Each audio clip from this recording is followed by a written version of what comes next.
Hi, I'm lucyvon. Welcome back to our channel. I'm here with Gabriel Rodriguez, and Gabriel Rodriguez is a very special guy. Today he has a business that's called Redemption 31 Consulting. He has an amazing story of going from an addict, going in and out of prison, to doing some great things for the community nowadays. Hi, Gabriel. Hello, how's it going? I'm good. How are you today? Good, good. It was kind of a busy day, but I'm winding down now. That's good. That's good. Oh, and for all you viewers out there, I want to remind you to please like, subscribe, and comment down there. It helps us to get more views and helps get our message out there, as well as to help the algorithm as well. So, Gabriel, I want you to tell us like where you were born and raised. So I was born in the city of Orange, UCI Medical Center, and I was raised at a young age in the city of Westminster, borderline Santa Ana. So where I lived at, it was borderline Westminster, Santa Ana, Garden Grove. And I hung out with a bunch of people that hung out in Santa Ana. So I started like migrating towards that more. You know what I mean? So like my friends, most of them live in Santa Ana, so that's where I hung out most of the time. Okay. And what was your family life like? I came from a broken family. Mother and father divorced at a young age. Mom had mental health issues that we didn't know about until later in life.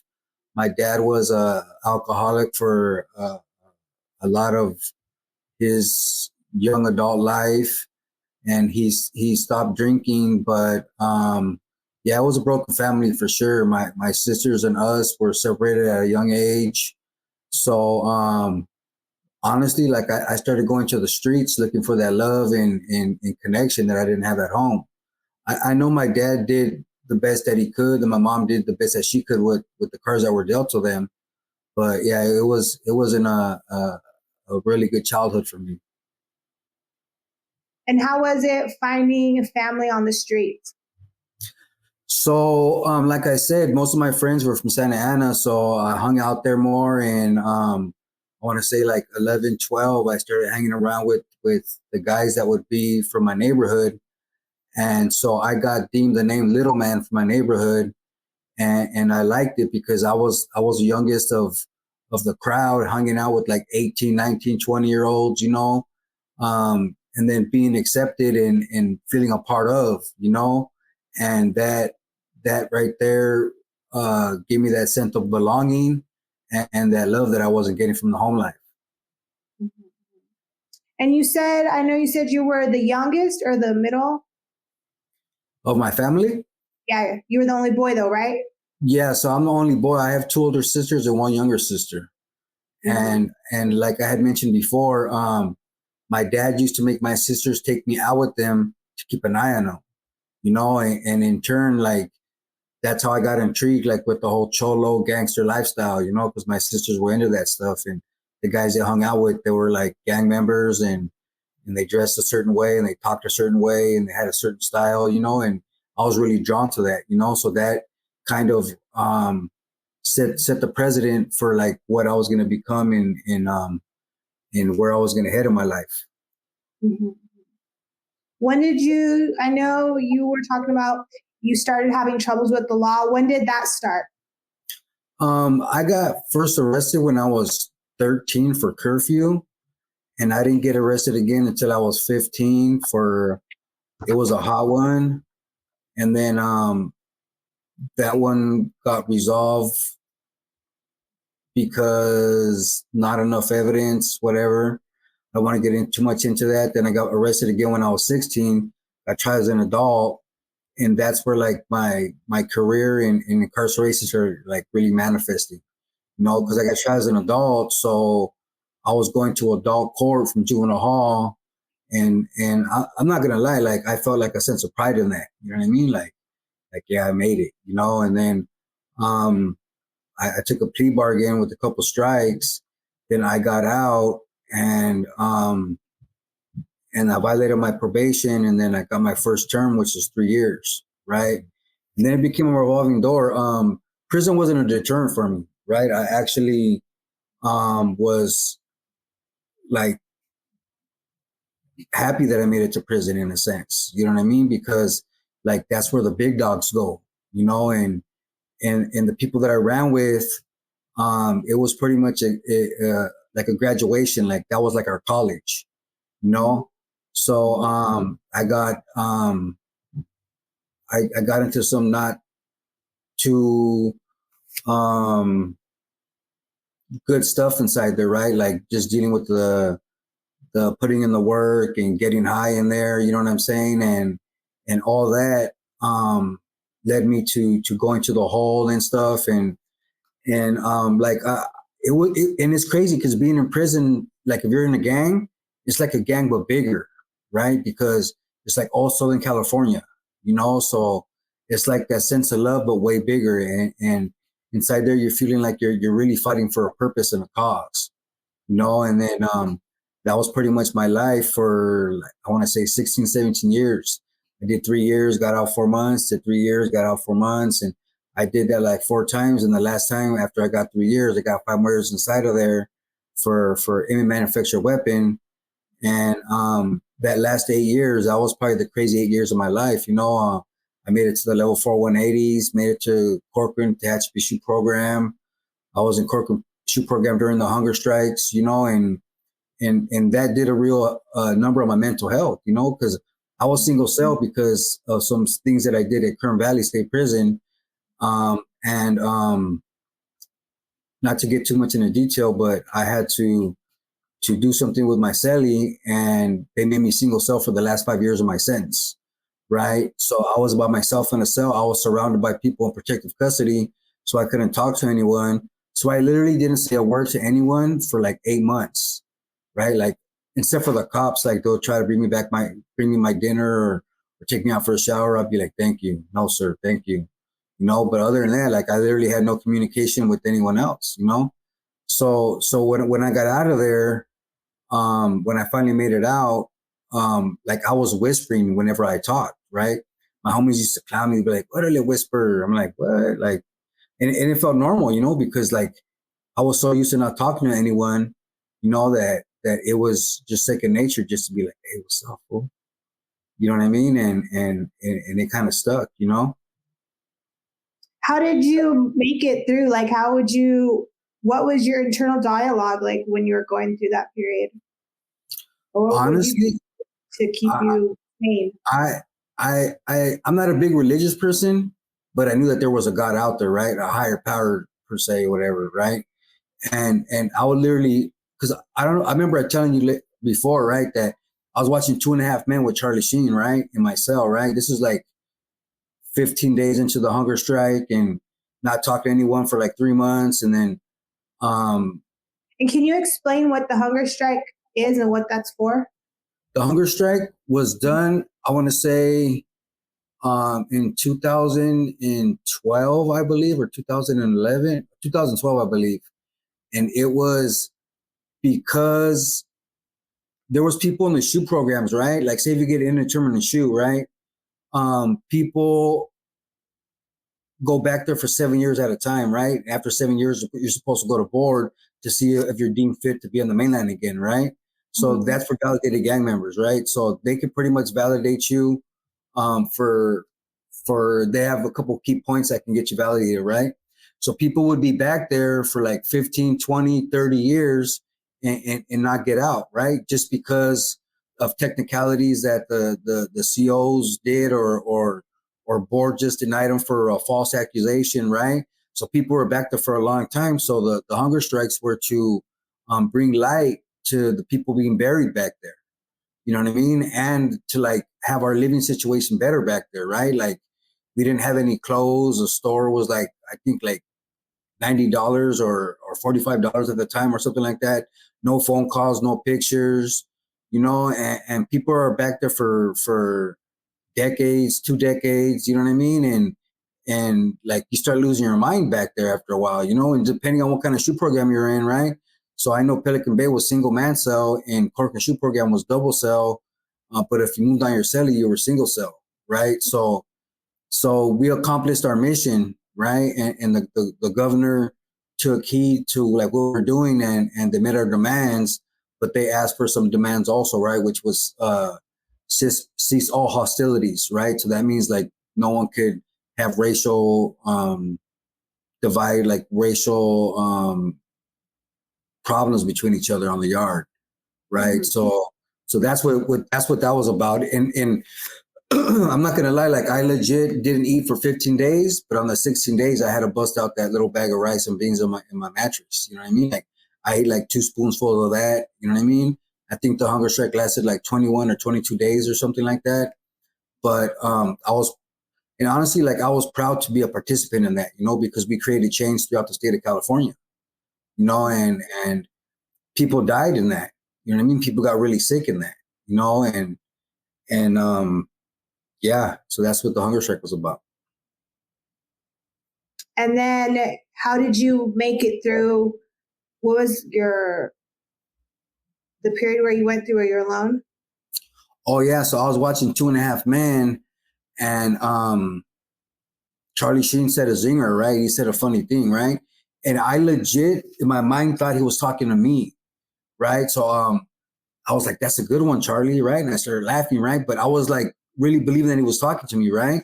So like I caught myself and I knew I was losing my mind, right? So I was like, man, Lord, please don't let me lose my mind. You know what I mean? And I'll just say it over and over again. Please don't let my mind, please don't let me lose my mind, please don't let me lose my mind. Right. And I would just pray to whatever was out there, like, get me through this, please. Like I know there's something better out there for me. You know, just help me get there, you know, because I should be doing life 10 times over, or be dead 10 times over out of this, out of all the stuff that I did on the streets and in prison, you know, because like I didn't do like everything like on the up and up in prison. Like I used to get high. I used to pick up dope off other races. That's a no-no. You know what I mean? And I used to on the streets like rob people, like hurt people to get my stuff, like burn connects. You know what I mean? Stuff that would count like to be able to end my life. You know what I mean? And so like I'm just grateful to be here today. And I think like coming from that lifestyle, that street lifestyle, when you're young and you're running on the streets, like it's a sense of honor to carry that title that you've been incarcerated, honor to that title that you've been in prison. You gain respect, right? Yeah. So every time I got out, right, like I used to get out like with some size on me, you know what I mean? Because I would hit the bars and there was no weights by the time I got there, but I'll be doing burpees, Navy SEALs, hit the bar, do dips, you know, and get out with some size. And I got out with just enough time to get healthy, but not enough time to like miss a lot. You know, 3 years is just enough time to get the veins back, the head back, and the body back, you know. Then I'll hit the streets and it was like a party. Like I felt like society owed me like to have fun, you know? So I would get out, look for chicks, go drink, I'll end up getting high, and then I'll stay out for about 4 months and then end up right back where I was at, you know? And I remember being a street kid, right? Because since like my dad went with my stepmom, and then my mom had to move with her mom because like they had separated, and I was still with my grandmother. And I remember like I felt like abandoned, right? So I would go out with the homies and drink every night, like not come home for nights. Then I started tweaking, so I would be gone for like a week at a time. My grandma would be like, "At least call us to let you know you're alive." You know what I mean? And I remember I came home one day, and I had an uncle that lived upstairs, and he had like these rolls of quarters, right? And I remember breaking into his room and taking like $30 worth just to go buy some beer. And then I came home, and then my grandma said, "I need you out of here." I'm like, "Why?" She's like, "Because like you're not following the rules and you stole money from your uncle." And then so I felt really like my family hated me, you know? So I remember riding a bike around my neighborhood, like to like 7 in the morning, like starting at 10 at night, right? Just because they had nowhere to go. And I was just strapped, right? Waiting for anyone to like look suspicious or whatever, you know? And like you said, like once you go to prison, like you made it. You know what I mean? And more so like once you go to prison, right, and you start hearing the stories and stuff like that, like you kind of want to go to the 180s, right? The level fours, you know, like I remember hearing about High Desert State Prison. It was a crazy prison. I remember hearing about Court and Shoe program. catch a shoe program. You know what I mean? And but once you end up in those yards, you know what I mean? And like it gets real right there. You know what I mean? Like remember, most of the population, 85% of the population have life or double life or LWOP, life without parole. You know what I mean? So like they don't care about life, whether it's theirs or somebody else's. You know, and but there's a level of respect on those yards that make you feel some type of way. I don't know if that makes sense. I do understand. And I feel like you probably seen a side of human nature that most people don't ever see. Like Yeah. when people have had everything taken away, or they're going to be in there for such a long time, like your mind probably goes places that most people never even have to consider. And honestly, like I remember, like 'cause in prison, that's where I learned how to compartmentalize, right? Because like it could be on and cracking with the race, and as soon as the door opens, you gotta get off and whack somebody or whatever, or with the Northerners or whatever faction you guys are warring with, right? Mm-hmm. And then I have to go to bed at night, right? And then I'll sleep my 6 or 8 hours, right? Get up in the morning and like nothing, right? But as soon as those doors cracked, I was ready, right? And and there's times where, like in hindsight, it was like the closest I can familiarize it with or explain it is like when you have you ever been to a dog pound where there's dogs in kennels, right? And then you walk through, if you make noise, they start barking and this and that, you know what I mean? And then if you open the gate, let one go and let another one go, they attack each other. That's like the closest I can explain to like being in prison is, you know, because you're like a locked up dog, right? And then I remember being in the shoe program where they cracked a homie's door and they cracked the Norteño's door, right? And they went at it like there were some like savage dogs, you know what I'm saying? And like I've been pepper sprayed on the ground for like 6 hours hogtied before. You know what I mean? And I don't know if you've ever had hog ties before on you, like to handcuff your hands in the back, right? But after 6 hours, you start losing feeling in your shoulders and your hands, you know, and then pepper spray, you know what I mean? Like with 2 aerosol grenades and like 3 cans, you know what I mean? So it's demoralizing, right? And it kind of like makes you a different person, you know, and if you let it get to you, then you can change who you are as a person, you know. But that's why, and honestly, like I think that's where I learned my managerial skills in prison, right? Because I learned how to compartmentalize, I learned how to communicate, I learned how to think 2 steps ahead, you know, because like as a manager or owner, right? Like you have to think about stuff that's gonna happen before it happens, you know. And I used to think like, okay, well, if they move on this fool on the yard, then I got to make sure that I got this, or this happens, I got to make sure this happens. And it, and honestly, like living the life that I lived, right? In hindsight, yeah, I would have done stuff different, right? I probably wouldn't have tried heroin. I probably wouldn't have robbed people or hurt people. You know, I probably wouldn't have made the choice to like get in a gang, right? But like everything I went through made me the man I am today. You know what I'm saying? And I think that, like, yeah, I had the choice to make these choices in life, the opportunity to make these choices in life, but I also had opportunity to get out of it, right? And I think that I'm here to be the voice that change is possible. You know what I'm saying? Mm-hmm. Yeah, definitely. Sometimes the choices we make when we're younger can echo in our life for a long time. Yeah, for sure.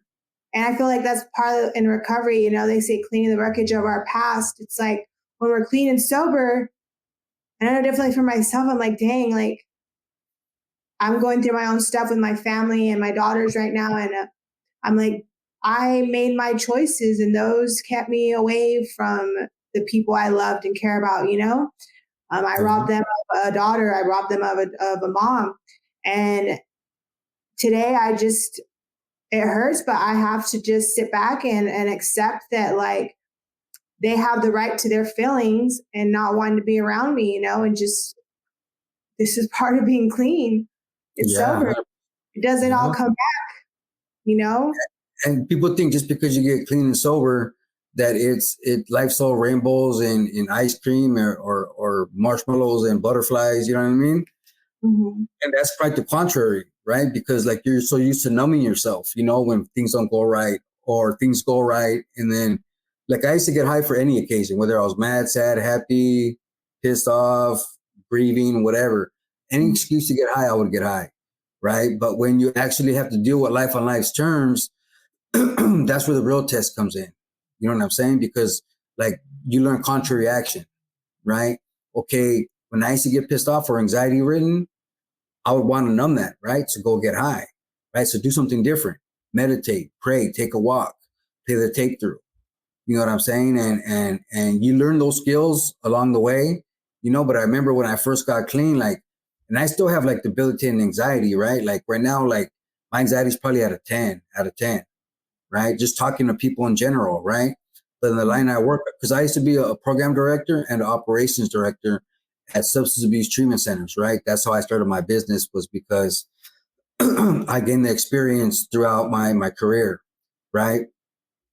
And like having staff meetings or having to talk to somebody or having to fire somebody or having to write somebody up, you know what I mean? Like I wanted to just be in the ball and just freeze, right?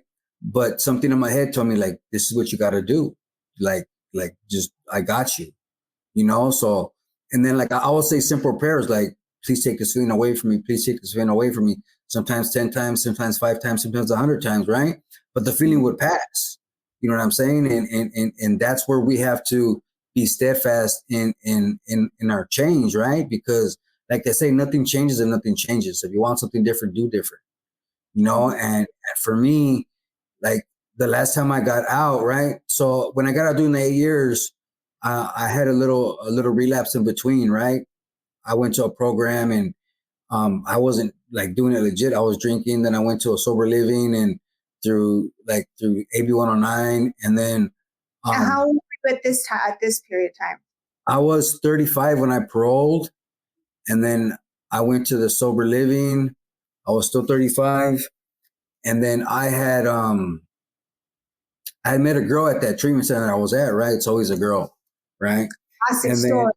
yeah, a rehab romance, right? And we had never done nothing at the rehab, right? But we were talking, we'll send pictures to each other or whatever. And then she got kicked out. She said she wasn't using, but I know she was using, right? So me being the Captain Sava guy, right? I got a hotel room for the weekend, right? And I thought I was, or what? huh? You were gonna go save her or try to Yeah. save her? Yeah, so that's what I try to do, right? So I picked her up, got her the room, and then we're hanging out, and I got some drinks for us, and then I want to say like 3 shots of Patron in, right? I'm like, fuck this, I want to do a shot, you know what I'm saying? So then and her drug of choice was heroin also, right? She's from Chicago, right? So then I went and picked up for my homeboy. We got loaded, right? We got loaded the whole weekend, and then I had to go back to my sober living, right? So I had to think quick. So I'm like, man, how am I going to pull this one off? So I told the sober living that I was going to go stay with my dad to help my dad. I told my dad I graduated early, and then I ended up going to my dad's. I had saved up maybe like $4,000 working, and I got a little car, a little Honda Accord. And then I ended up going to my dad's with the girl, and they're like, who the hell is this? It's my girlfriend. I'm like, where the hell she come from? So I ended up running the streets for like a month, and then all the money ran out. And then so I told my dad, hey, Dad, like I messed up. I'm hitting the streets. He was like, what? I thought you were doing good. I thought you were working. I was like, nah, man. So I hit the streets, and my run probably lasted like 4 months, right? And then I remember I took her to treatment. I took my girlfriend to treatment, right? She had got busted in between. And then I was in my neighborhood. There's a water ditch, right, in my neighborhood. So I parked right there, and I would sleep right there. That was like my little home, right? That's where I park my car and sleep, or have to take a piss. I would go over there or whatever. That's where I'll get high in the morning or at night, right? Mm-hmm. So I pick up the heroin that I saved like a dime of heroin, right? Because I wanted to go pick up in the morning, and I'm trying to slam it, and my needle gets clogged, right? So I'm trying to unclog it, and I look over, and a cop has a gun to the window. He's like, freeze, fool, like, or I'm gonna blast you, right? So I took the bottom out, try to eat the heroin, whatever. But every time I got busted for possession, it was 32 months with prison priors, right? Because I had strikes 16 months doubled up. So I remember going to, so I remember like thinking, because they found my cooker, it's another possession, right? So I'm like, man, I'm going back to the joint, right? So they get me in the car and they said, nah, just cite and release. I'm like, cool, I can still pick up then. So they take me to the Garden Grove. Anyway, so the person who arrested me, he was a Garden Grove PD in Santa Ana looking for a stolen car, right? He's like, dude, you have buzzer luck. I wasn't even looking for you. I was like, all right. So they took me to Garden Grove Station, right? And they were supposed to cite him and release me. And then I was on AB 109 probation. So they had told me, like, you didn't tell us you're on AB 109. And I said, you didn't ask. So they said, your PO wants to offer you a 10-day flash. So I said, all right. So then, so I remember going into the county jail. And as soon as I hit the first holding cell, it was like an echo in my ears, right? Nothing changes if nothing changes, contrary action, right? But I actually knew the meaning, right? All the years that I was going in and out of prison, right? I would go to meetings because I had to, or go check out the chicks, or for like to go get out of the house, smoke some cigarettes and bullshit, whatever, right? Or just to please the program I was at, because I would have to go to programs because I was homeless, right? Mm-hmm. But like they actually planted the seed, and I would hear that all the time. Nothing changes if nothing changes, the contrary action. But I just thought it was just words, right? But when I went through booking that time, like it was like an aha moment. Like I knew what it meant. Right. So in my mind, I was like, dude, this is going to be the rest of my life if I keep doing the shit that I'm doing. And sure enough, I went up to my tank, went up to my cell. My cellie was making wine. He said, you want some? I said, no. People offered me heroin. People offered me Suboxone. People offered me speed. I said, nah, man, I'm cool. They're like, what are you, Christian? I said, nah, man, like, I'm cool though, So I ended up getting out. My dad picked me up. And I remember the look on my dad's face. He was pissed. And he was like, don't even say it. I'm like, what? Don't say you're sorry. Just show me, right? So he took me to Alarms, and I stopped at healthcare before I went over there, and I signed up for 3 other programs, right? So Cooper Fellowship called my dad's phone, and they said, if Gabriel gets here in 2 hours, he has a bed. So I went to my dad's house, and I remember, like, he was like my storage place, right? Because, like, I didn't have anywhere else to store my stuff. And I remember going to get my property, and it was a garbage bag halfway full of dirty clothes with a toothbrush without a cover and one shower sheet, right? Mm-hmm. And I got that, and I just remember going to Cooper Fellowship, just being defeated, right? And like I said, I'll do whatever you guys want. You know what I mean? And I completed Cooper Fellowship, did my 12 steps in my 90 days. And then I ended up having funding to go back to that same sober living that I was at when I had relapsed. And I had like 2 months funding, right? So I saved up some money. And then there was a guy that was with me there the first time. He was working there. I asked him how he had a job. He told me to ask the director of operations. I asked him, and he was like, man, you need like a year clean. And I was like, I only have 4 months. He was like, all right, apply for support staff. You know what I mean? So I applied for support staff. I didn't know what support staff was. 2 days later, I get the interview. 2 days later, I'm working for them. You know what I mean? And I worked for that company for like 3 years. But that got my foot in the door working in the industry, right? And before this, like I would do like manual labor, like warehouses, like demolition, cleanup, or just like telemarketing, like the easy stuff. You know what I mean? Like, or like the backbreaking, emptying trucks, or working, moving pallets and stuff like that, shipping and receiving stuff, right? And like working in treatment, like I've actually felt a purpose, because like I'm getting paid to help people get their life back on track. Like what? You know what I mean? And I just like became a sponge and just started asking questions and just started learning and started moving up in the ranks. I remember I started off as an ILP driver, then I went to graveyard, then I went to swing shift, then I went to AM, then I became an AM lead, then I became a supervisor, then I became operations manager, then a director of operations. And I stayed in the leadership roles for about 6 years, and in that time, like I had some personal stuff happen. Like my mom passed away in 2021, right? Like that was probably the worst thing that happened to me, like since I've been clean, but the thing is, I've learned that as long as you don't pick up, everything will work itself out. As long as you don't pick up and keep pushing forward and doing stuff the right way, like my higher power always has a way out for me. You know what I mean? And I think one of the beautiful things about your story is that I think the statistics say that like people that have been in and out of prison, or like they show that people like us, we don't make it. Yeah. They say there's only 1% of us who stay clean and sober, and I think it's a beautiful thing that you've been able to transmute something that was a very big part of your life, like of suffering and of addiction and like just chaos. But it's the same thing that's brought you to have to build a beautiful life, like where you can actually use that part of your life to connect with others. That's like your golden ticket to be able to help them is because you've lived that experience. And honestly, I think that gave me like more credit, more credibility with like the clients, just because like I'm one of them, right? I'm one mistake for being where they're at, if not worse, and I never thought that I was, They're suffering, yeah. And I never, I never thought that for once that I was better than them. I never treated them any less just because I was a staff or a director or operations manager, and like I shared my story, you know what I mean? Or I empathized with them, and like it didn't matter if it was a white girl from Wisconsin or African American from Florida or a Chinese person from San Francisco. Like I related to everyone because the disease didn't discriminate.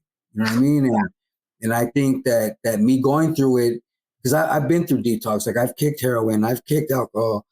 I think then I've been to residential, I've been to outpatient. You know what I mean? So like I've been to all the levels and I felt everything that they're feeling.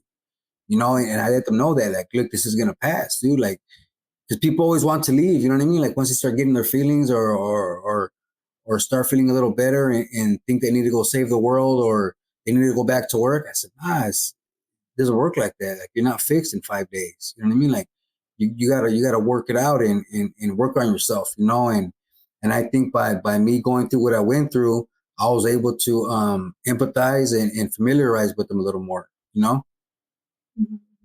I want to go back to the part where you were talking about when you were locked up and like you just had that moment. Like, what was it about that moment? Like, why do you think that was such a like transformative moment for you? And like, I know in recovery, we say, the obsession to use is lifted.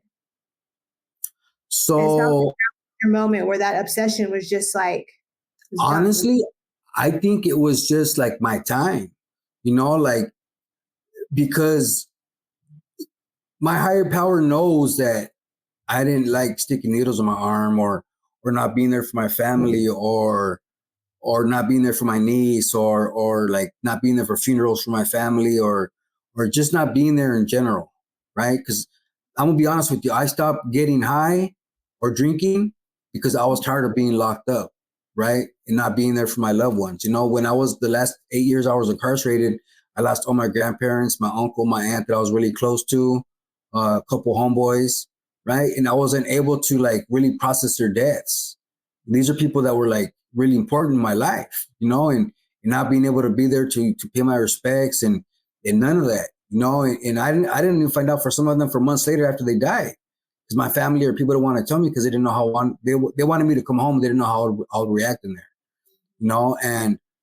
and I think that just all the years and all the stuff because early on in my prison life, it wasn't that bad, right? Because like I only had 3 years, right? And I made it to level 3 at the highest. I went to shoot program once, but it was like 4 months, right? But like the last 8 years, I seen like lots of stabbings and a lot of mayhem and a lot of like I shouldn't have made it home that trip. Like I shouldn't have, whether it been whacked or doing life. You know what I mean? But my higher power seen it fit for me to get out, and and so when I got busted the last time I went to the county jail, like I'm playing all this tape through, right?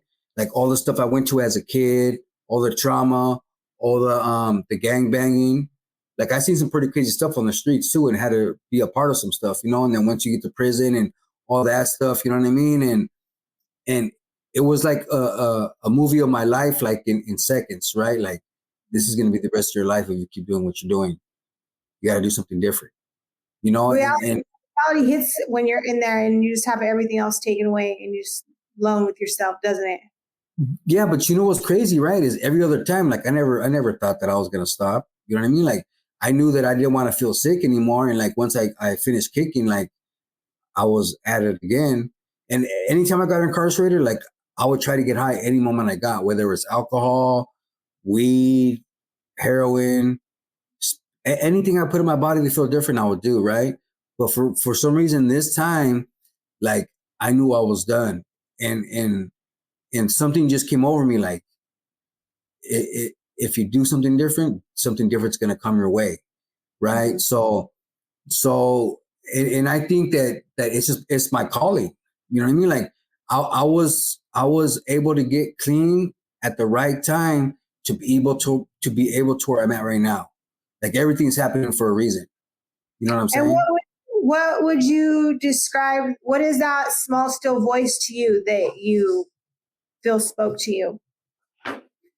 I Like, think it's my higher power. You know what I mean? Like that's the only thing I can think of. Like whatever people want to call it, God or whatever. You know what I mean? But I believe that my God, um, like gave me the understanding of what it meant to do something different. And gave me the will to do something different. I can recall my moment like that when I was doing my time for because my last relapse, I got into some trouble for some stuff, and I was doing like 7 months. So I can remember that moment when I was sitting in there and like just like that voice came, and I'm just like my whole life's going through my head, and I'm feeling like how could I've ever been anything else different? I felt like I just never got that chance to be anything else different. You get caught up in the lifestyle, you get caught up in the drugs, and the drugs lead to that escape to take you away from, like you said, the trauma, all that stuff. And I just remember that voice inside me saying, like, you haven't gone through all that to not experience your best life. Like, you still have your best life to experience. That's why you're still here, And I think that's something like we start seeing so many people pass away from this disease and die. And it's like, well, why is there only so few that make it? You Yeah. know? And Yeah. 100%. I think in your story is a great example of that. It's like there's a reason, Now look what you're doing. You're connecting with people that are going through the same thing, and hopefully like extending a life rope to them, that you're a living example that they can get clean and sober. Yeah. And so that's where the Fools Get Clean movement, Fools Get Clean 2 movement came from, right? It's Mm-hmm. because I was working at a sober living, right? Helping my friend out with it, and it was all like convicts, like people that are out of prison, people able 109 stop program, and I would chop it up with them, right? Like this man, they would ask me how long I got clean, and I would tell them, they're like, "Damn, fool, like how do you do it?" You know what I mean? And I was like, "Fools get clean too, fool." You know what I mean? And it just stuck, right? I was out in the front, and I was like, "What?"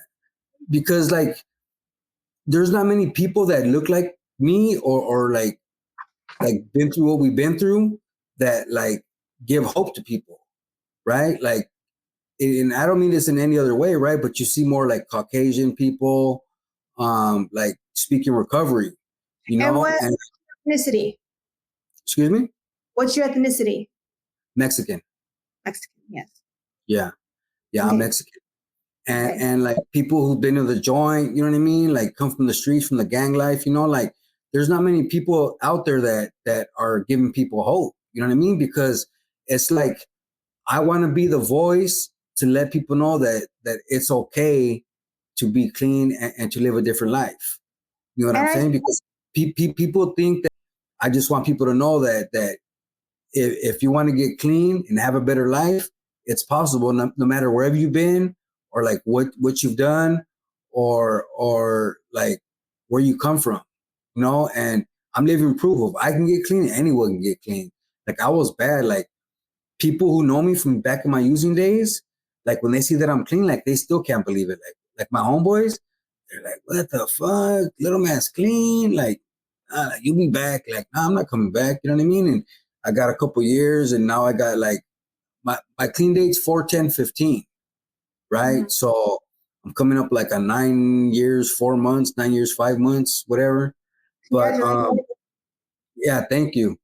And honestly, like I couldn't get 2 days together at one time, so it gets easier, you know what I mean? And so I created that platform just to give people hope and like put a face to it. You know what I mean? Like I got tattoos. I've been to the joint. You know what I mean? I've been gang banging. I've been a fucking street kid. I've hustled. I've hurt people. And change is possible. You know what I mean? And like there's more people like me, right? Like I go to a meeting, right? A Narcotics Anonymous meeting. I'm not gonna put too much on it, right? But it's a men's stag meeting. It's from in the city where I'm from, right? And in that room, there's people that it looks like a walrus convention, right? Everyone has a big whip. Everyone has tattoos. You know what I mean? Like everyone, it looks like a prison yard, but everyone's in there with like open arms and willing to hug a newcomer and just show support, and there's a lot of recovery in that room. Isn't that funny that it's other addicts that help you stay clean? Yeah, 100%. Yeah, for sure. I think that's the funny irony of life, You hang Yeah. around, you were hanging around with addicts and you became an addict, and then you're hanging around with addicts now today and you guys are helping each other stay clean. Who would have That's thought? because they have a different purpose in life. You know what I mean? Like they're not active in their addiction, so it's like they say, like my mom used to say, show me who you hang out with, I'll tell you who you are. Mhm. And I used to try to play both sides of the fence. You know what I mean? Like I tried not to do heroin, but I still went to the neighborhood where I knew there was heroin. And I mean, that's probably not the best thing to do. You know what I'm saying? Now, eventually, if you get some years under your belt and you're working a solid program, if you want to go like lend a hand or give them information, you know what I mean? And I've had homeboys that I've gotten scholarship to places, right? And they never showed up. And these are like $4,000 a day rehabs. You know what I mean? Like private pay, private insurance rehabs. But then there's also ones that did take me up on it. You know what I mean? But I try to save the world, and I finally came to the realization that like you can't want them more than them. You know what I mean? Like once they're willing and they're ready, you know what I mean, and their time, like you can point them where to go and give them the direction. You know what I mean? But it's up to them to actually to put in the work. And I know like codependency is a big part of recovery also, right? Because a lot of addicts and alcoholics are codependent, right? Yeah. So like you need that reassurance from somebody, you need that validation from somebody. You know what I mean? And a lot of people don't want to get clean because their partner or relapse because their partner. You know what I mean? So Yeah. in this process of being clean, I've actually like learned to be okay by myself. Like I used to always like, especially being incarcerated all those years. You know what I mean? Like not having no one. You know what I mean? Like getting out here and being in a relationship. Like I I hungered for that. You know what I mean? Like for someone to care about me. I think you learn to either make yourself your best friend or your worst enemy, and Yeah. like they say, it's a selfish program. You gotta do what you gotta do to stay clean. Yeah, for sure. 100%. Okay, so you have a business today. You own a business, and it's called Redemption 31 Consulting. Tell me about Yes. that. So I came about this business because I've done consulting in the past, right? Where I worked at an actual facility as a W-2 employee, as a Mhm. program director, operations director. And my skill set is everything operations, whether it's training the technicians, creating protocols for intake, searching, anything to do with operations, logistics, scheduling, hiring, firing. So like there was a couple companies that needed my help on training the staff to be able to do the job at a high level, right? So my experience with some owners working in treatment is like some of them are just shady, you know what I'm saying, or some of them aren't ethical, you know what I mean, and I was tired of waking up and having to go to a job to line somebody's pockets that didn't give a fuck about me. Excuse my language. Didn't give a crap about me. Didn't didn't care about the clients. You know what I'm saying? Like they're in it for the wrong reasons. They say they're in it for the right reasons, right? But when it messes with their dollar signs, and they're not going to be happy. Which I get it. It's a business, right? But like you're in the business of helping people save their lives. you know. So I came to the realization, like, you know what, like I woke up one day and said, you know what, I must start my own business. You know what I mean? Because I know there's a need for me, right? Because I've done it before, right? So right now I have 2 clients, and it's just starting, right? But the my my niche is I go on site and train their staff to be able to do intake searches, medication, detox assessments, group notes. I help people stay in compliance with Joint Commission or DHCS, or to maintain compliance, you know, and I'm really excited about where it's going to go. Very cool. That's really neat. Interesting, huh? Yeah. So tell us about your personal life today. I know So you have a dog. so I have my little dog, Little Man. He's in the bed right now. And he's really my best friend. Like, I know people say that, right? But like, he literally lights up my day. Like, the way he looks at me when I get home and how excited he gets, it just blows my mind. You know what I mean? Like, I could be gone for 2 minutes or 2 hours, right? And he still goes batshit crazy for me, you know? And people may clown me. People who know me close, they know I have a stroller for my dog. I don't give a crap. You know what I mean? And that's more for me than for him, right? Because it keeps him contained. I put his treats inside there, and I'm able to like go to the casino or go to dinner or go to the movies. You know what I mean? And not have to leave him at home. Like, there's some memes that say that I can't go out because I got to take care of my dog. Like, it's legit with him. Like, I've literally canceled dates before just because my dog. You know what I mean? And honestly, like I don't do much, right? Like, I may go to a meeting here and there. I might uh hang out with my family when I can, you know, like have a trip coming up, going to Vegas for my birthday, taking my dad, you know what I mean? So I live a simple life today. You know what I'm saying? And for me, I'm okay with that, right?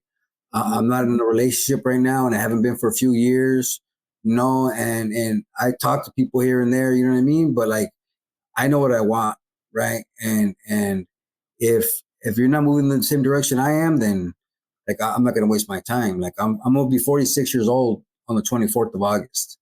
You know what I'm So saying? So what is your relationship now today with like a higher power? How do you have that relationship? it's steadfast. Like, it hasn't wavered. You know what I mean? And I know that everything that I have, or everything that I've gone through, good or bad, is because of him. You know what I And mean? Just do you is this spiritual connection? Is it like through religion? How do you practice it?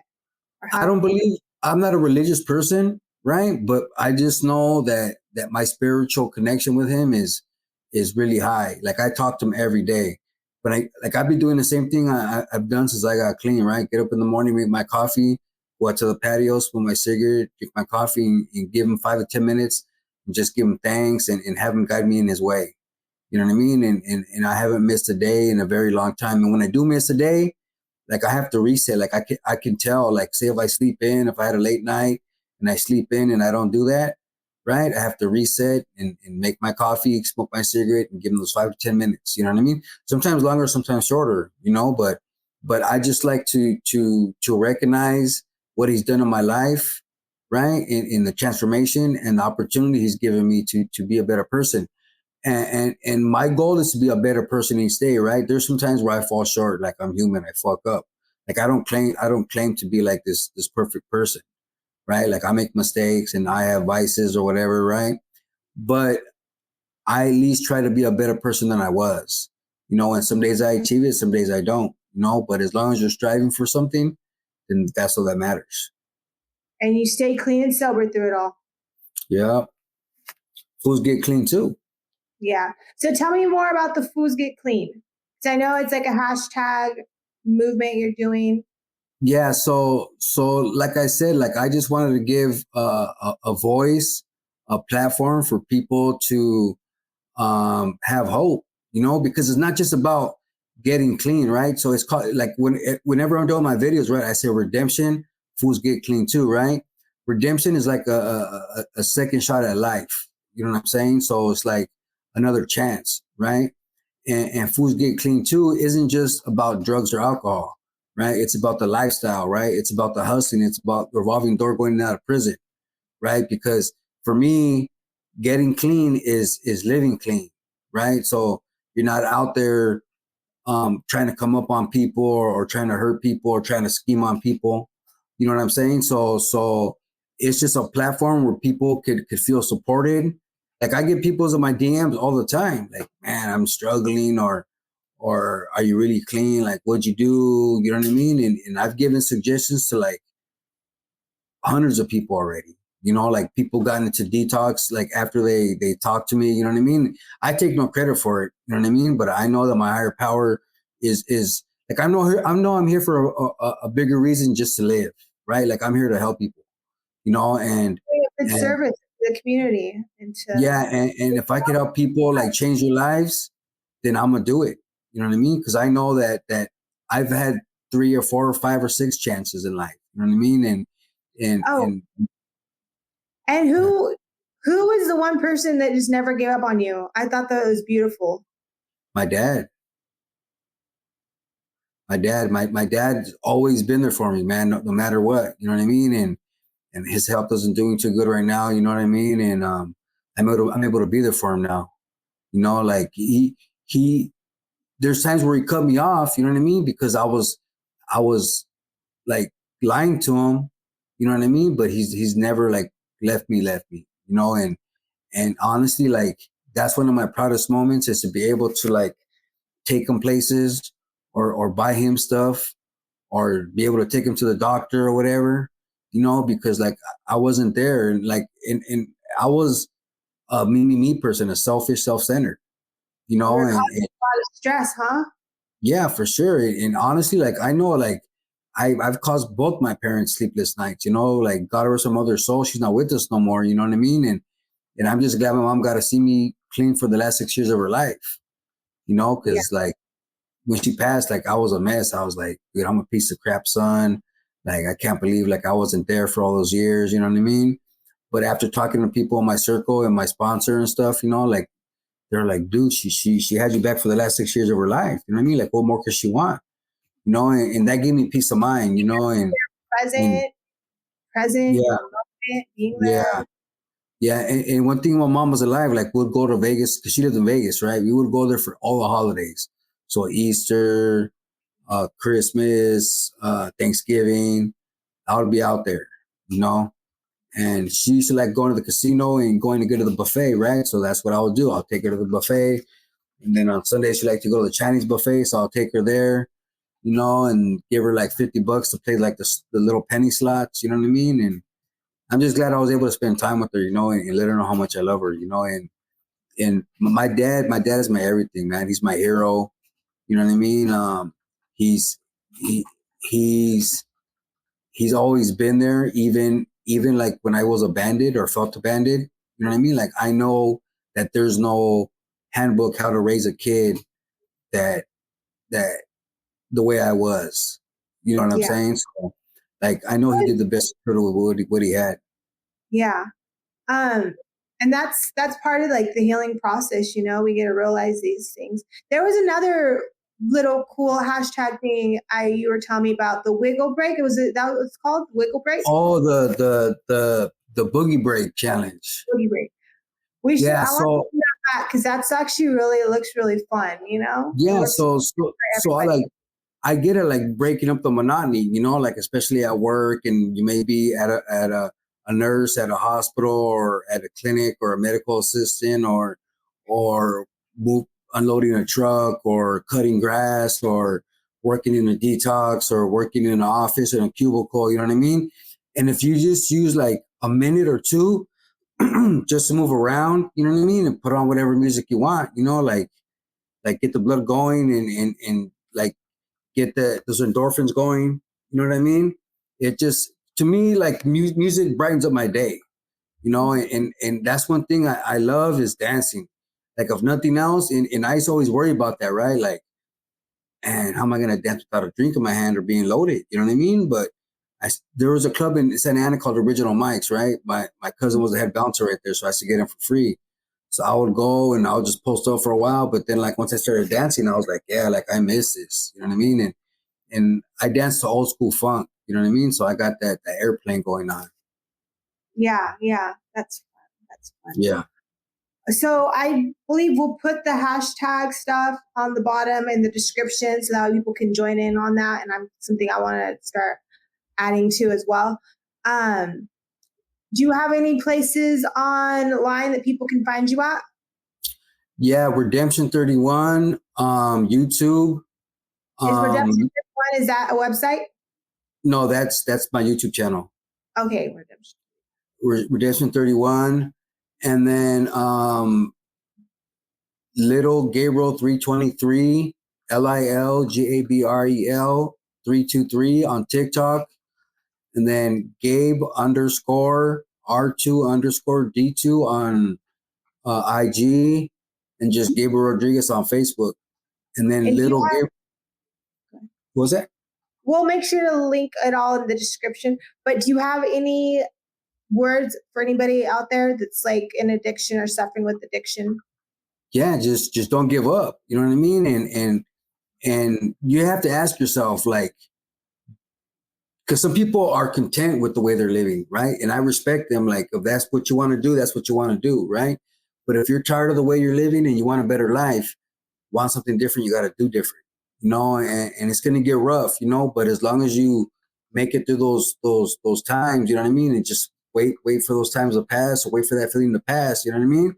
As long as you're doing the right thing, everything's going to work out. You know what I mean. But never give up. You know, there's times in my journey that I wanted to just throw in the towel, man, because it'll be a lot easier just to go get loaded, you know. But in the end, it's not, because my end goal is not to get busted anymore. You know what I'm saying? So just don't give up. There's support. There's people out there that care. There's people out there that have been through what you've been through, you know? Yeah. And as long as there's air in our lungs, we still got a chance. Yep. 100%. You're a miracle. Miracles do happen. Thank you. Appreciate you. So are you. I want to thank you for coming on the show, Gabriel. And I want to remind all the viewers out there to make sure you like, comment, and subscribe. That helps us to make more, get more of our message out there and our show out there. So I want to thank you all. Have a good night. Hey everyone. I know that the day gets mundane and that it gets really monotonous. So I'm creating the Boogie Break Challenge. So I want you guys to put on whatever music you like and just boogie for like 30 seconds or a minute or however long it takes for you to get the blood flowing. All right?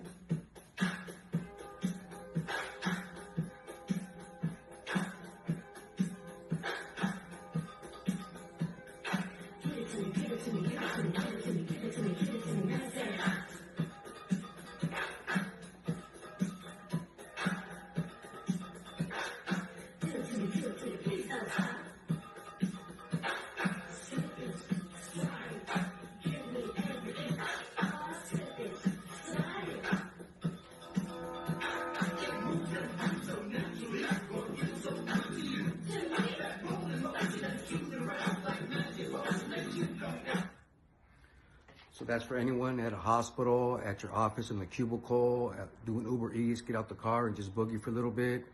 Hopefully this will give you guys a little pep in your step to brighten up your day. All right, remember, redemption. Fools get clean too.